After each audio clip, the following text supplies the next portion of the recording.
현 정부의 경제정책이 부채주도 성장 전략이었다라는 평가에 대해서 어떻게 생각하십니까? 저희는 그것이 부채 주도로 성장을 했다고 생각하지 않습니다. 그리고 실제로 부채만으로 성장을 견인할 수도 없다고 생각을 하고요.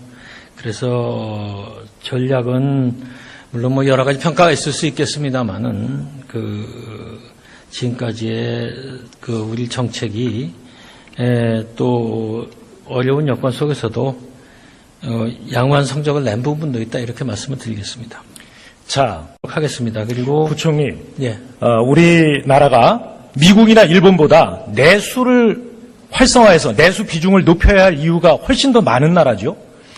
암만 해도 우리나라가 무역 의존도가 매우 높은 나라이기 때문에 물론 그런 나라들은 이제 내수가 내수 비중이 80% 안팎입니다. 큽니다. 우리는 50% 미만입니다. 그렇습니다. 그래서 내수가 좀 더 어느 정도 균형을 가져가야 된다는 데는 말씀에 동의합니다. 수출 부문의 지원이 투자로 연결되지 않는 이유는 세계 경제의 위축 때문이라고 다른 의원님께 답변하셨죠? 예, 그런 측면이 있습니다. 예, 그렇습니다. 세계 경제의 수요 위축 때문에 수출 경제 부문에 아무리 지원을 해도 투자를 하지 않습니다.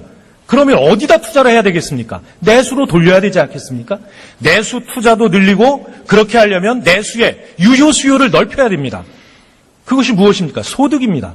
네. 가계 소득을 늘려야 되지 않겠습니까? 네. 서별관회의 하고 계시죠? 네, 저도 몇 번 참석을 했습니다. 서별관회의의 공식 명칭이 뭡니까? 그게 공식 명칭이 따로 있는 것이 아니고 의원님께 다시 명칭도 없으면 유령회의입니까? 그런 것이 아니고요.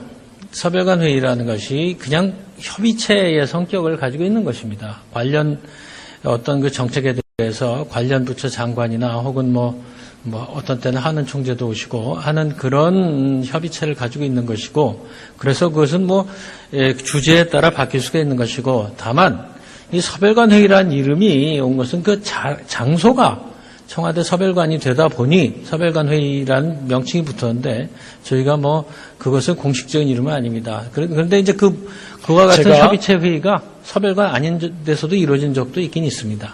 제가 서별관이라는 과거 권위주의 시대에 응습한 안가에서 회의를 했다는 걸 지적하고자 하는 것은 아닙니다.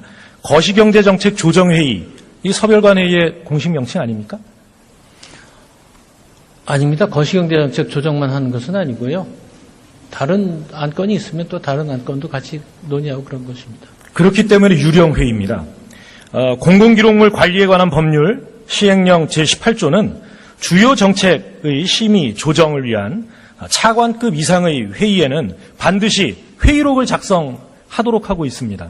그런데 기재위와 정무위에서 부총리와 또 금융위원장은 자료를 정리하지 않고 있다. 이렇게 회의록 작성 안 하고 있다. 이렇게 답변하셨죠. 그 회의록 작성 안 한 것이 맞습니다. 그런데 그때 상임위원회에서 요구하신 것은 기본 자료가 있느냐 없느냐 하는 말씀을 하신 거고요. 회의록은 또 별도로 과연 어떤 사람들이 회의록 있습니까? 예, 없습니다. 작성을 안 하고 있습니다. 그러니까 유령회의 아닙니까? 그래서 그러니까 유령회의라고 표현을 하신다면 그 표현에 대해서 제가 뭐라고 왈가왈부할 수는 없겠습니다만은, 그러나 거기 실체는 분명히 있고, 다만 저희가 이것은 자유롭게 의견을 교환하기 위해서 그 회의록을 작성하지 않았던 그런 것입니다. 서별관회의에서 작년 10월에는 대우, 조선해양 등 조선산업에 대한 금융지원, 국책은행의 금융지원을 결정했습니다. 결정했다고 말씀드리기 어렵습니다만 분명히 그 회의 결과에 따라서 산업은행이 지원을 결정하지 않았습니까? 거기서 나온 이야기들을 받아서 그것을 국민께 발표를 해드린 겁니다. 그 결정은 오히려 발표한 그 시점이 그 이사회가 오히려 더 맞는 것이라고 봐야 될 것입니다. 지난달 6일에는 한국은행에 네. 이 자본확충 펀드를 통한 발권력 동원에 관해서 논의하셨죠? 논의는 했습니다. 예. 그래서 결국 그렇게 결정했죠? 그것은 금융통합운영위원회가 그렇게 결정한 금융통합위원회는 7월 달에 열렸으니까 이미 발표된 것은 6월 달에 발표되지 않았습니까? 예. 그러나 그것은 그럼 어디서 결정한 겁니까? 금통위도 아니고 서별관회의에서 결정한 거 아닙니까? 그렇게 하겠다는 것이고요. 그러나 그런 중요한 결정을 하면서 왜 차관급 이상이 모여서 논의하는 자리를 회의록 하나 없이 밀실에서 논의를 하고 있습니까? 의원님, 그것이 밀실이라고 말씀드리기는 어렵습니다. 그냥 협의체라는 게 좀 자유롭게 의견을 개진하다 보니까 그렇게 된 것인데, 회의록 문제는 앞으로 글쎄 그것을 우리가 서별관에서 이와 같은 회의를 계속할지 다른 장소에서 협의를 하게 될지는 이제 두고 봐야 되겠습니다. 저희도 굳이 서별관이라는 장소를 고집해야 될 이유가 있는가 하는 생각이 들기도 합니다. 회의록 문제는 저희가 관련 법령을 검토해서 앞으로는 꼭 필요하다면 회의록을 작성하는 반드시 방법도- 회의록을 작성해서 불법적인 활동을 하지 않길 바랍니다. 예, 불법적인 활동을 하지 않도록 하겠습니다. 예. 정부가 네, 오늘로써 세월호 사건 발생 811일째입니다. 아시죠? 네. 네. 그런데 세월호 특조위 활동 기간이 지난 6월 30일로 종료되었습니다. 이제 활동 보고서 작성을 위한 3개월밖에 활동 시한을 남겨놓지 않고 있는데 지금 진상 규명이 제대로 되어 있지 않습니다. 이 활동 시한을 법 시행일인 작년 1월로 계산했기 때문에 6월 30일 종료가 되었는데 이것이 특조위가 제대로 구성되고 활동을 시작한 지난해 8월 7일을 기점으로 해서 내년 2월 7일까지 활동이 조사 기간이 보장되어야 된다라고 생각하는데 어떻게 생각하십니까?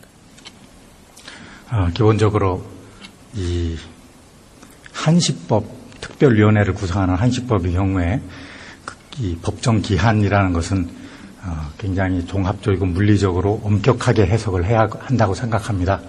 현재 그 세월호 특별법 6조의 5항과 7조 그리고 부칙 1조와 3조에 의하면은 특위의 활동 개시일과 위원회 임기일 또 구성일 특별법 시행일이 모두 작년 1월 1일로 정부는 해석하고 있습니다.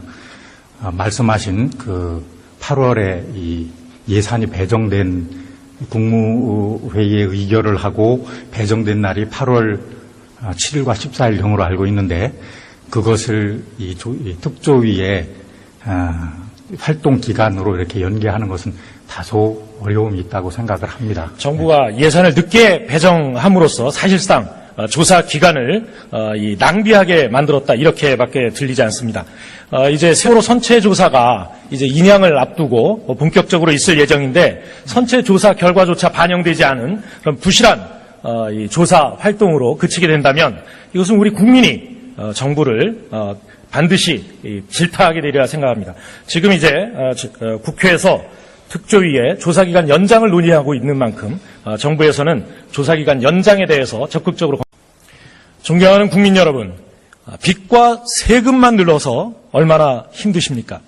이번 총선의 결과 무너진 민생경제에 대한 심판이었습니다.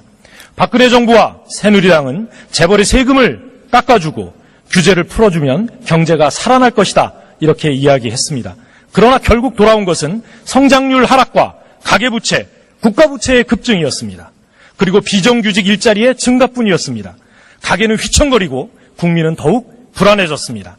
이대로 가면 돌이킬 수 없는 나락으로 떨어질 위험이 큽니다.